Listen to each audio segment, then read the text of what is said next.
Hey, we're talking about proper use of one of these. These are the ab wheels, or if you prefer using like suspension trainers or gymnastics rings for your rollouts, same kind of deal.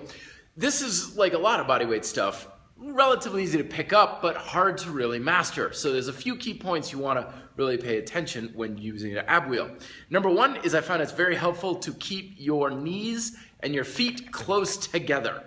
For whatever reason, that makes the tension on the abs a little bit higher. But the ultimate thing you really want to focus on, number two, keep your weight on the wheel or the rings or whatever you're using. Don't let it transfer too much to your knees or your lower body. Once your weight transfers to your legs, less weight is on this, less weight is on your arms, your upper body, and the tension turns right off on the abs. So you really want to lean onto this and keep your weight on it as much as possible. Second, don't pull back with your lower body.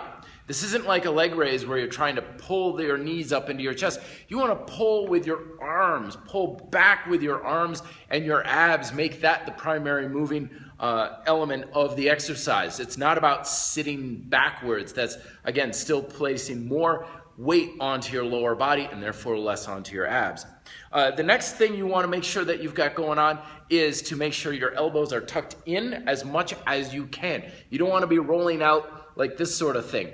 Remember, elbows out, shoulders up. This is the off position for like everything. When you do this, tension is going into your joints and less into your muscles. And that's pretty much almost every upper body exercise you'll ever do.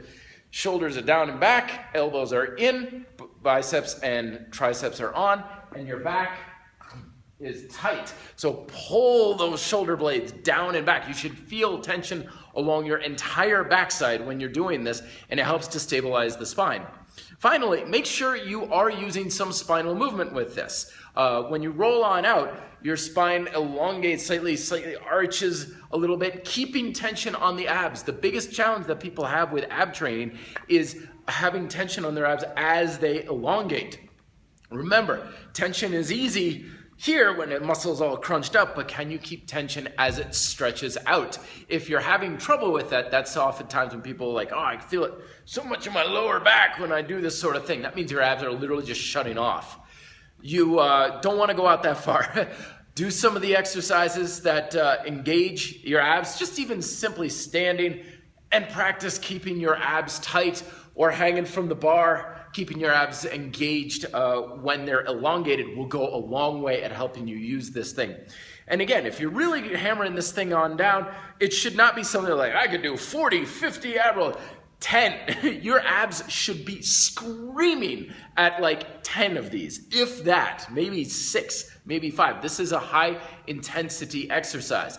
Adjust the range of motion to what you can use. The further out you go, the harder it is. And your ultimate goal is to basically just lay yourself on down where everything's laying on the floor, and then you pull yourself back on up. So let me know if you have questions on this or any other tips down below. Be fit, live free.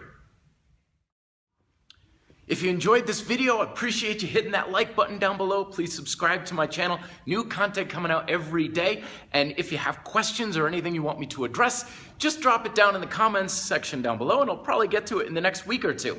Thanks for watching.